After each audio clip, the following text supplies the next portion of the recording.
Is now the time to get into self-storage? I get asked this question probably more than any other question today, at least 2, 3, 4 times a week. My name's Mark Helm. I'm the author of Creating Wealth Through Self-Storage, and I'm the creator of the Quickstart Academy. And the Quickstart Academy houses all of the training that I offer, both free and paid for. You can find out more about it at creatingwealththroughselfstorage.com.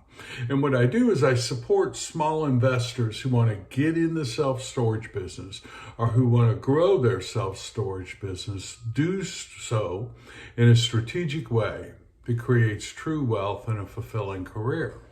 And a lot of people that I'm talking to today ask me, is now the time to get into self-storage? Unfortunately, I don't have a real simple answer to that question.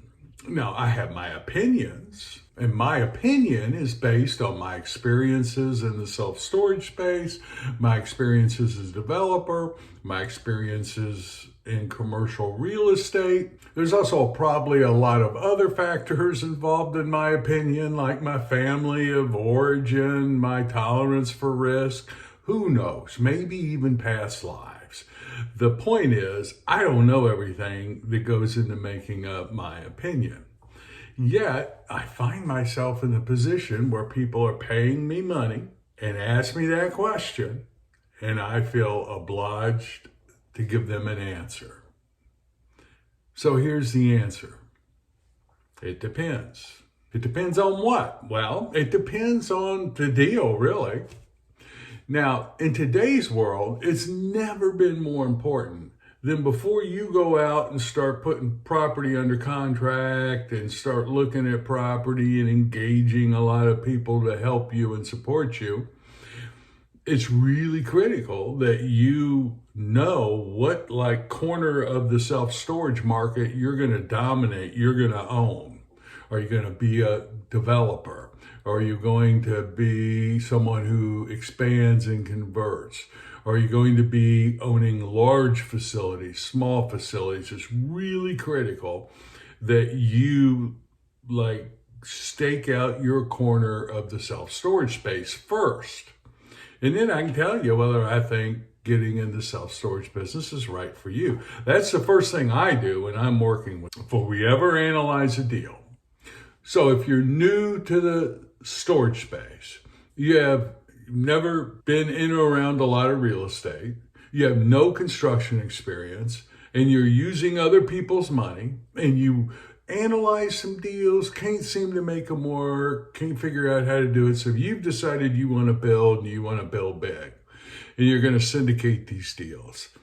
I'm going to tell you, now's not the time for you to get into self-storage business. Why? Well, first of all, you'll probably have a hard time raising capital because there's a lot of other people who have a lot more experience than you that are out there right now struggling to raise capital for these monster deals they have. Interest rates and construction costs are extremely high right now. And when you're building large, typically that's the most per square foot you're in today's world you're going to be constructing. And it might take 3 to 4 years before you break even. So you've got to have a huge pile of cash buried somewhere that you can lean on if your lease up is slow.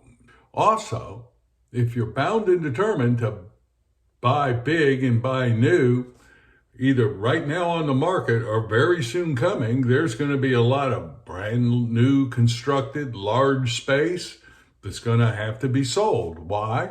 Well, there's a new term in banking today called cash-in refis. You've heard of cash-out refis. Well, banks like cash-in refis today. So many of these banks underwrote these large mega deals that are under construction and hitting the market now or soon to be hitting the market.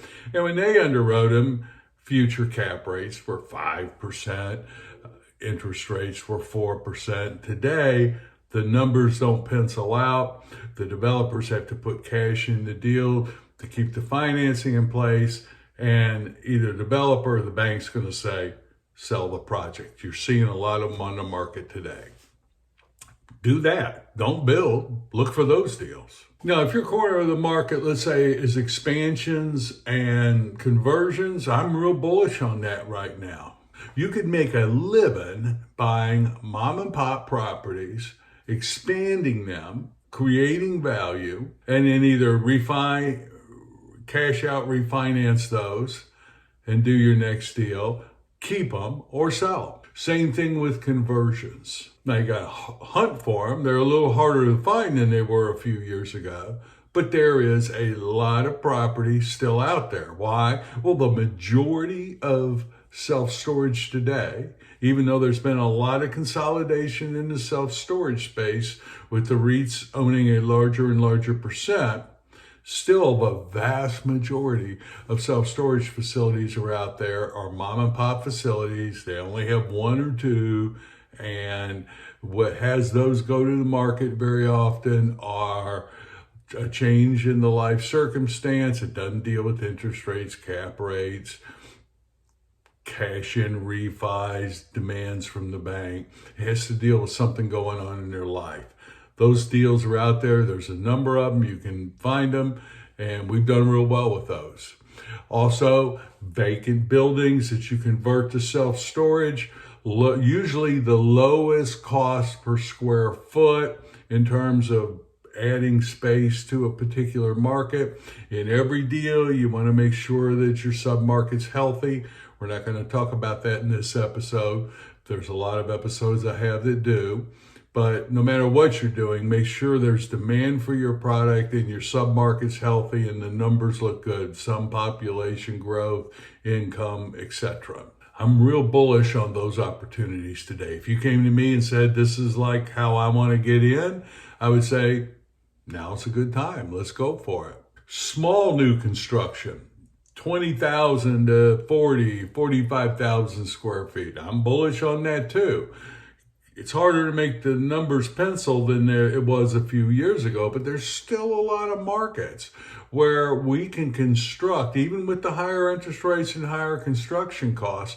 If the rents are strong in a particular market and there's good demand, I'm still bullish on building smaller facilities because you can get approved, get in, construct, and get leased up or stabilized or close to stabilized long before these mega buildings can.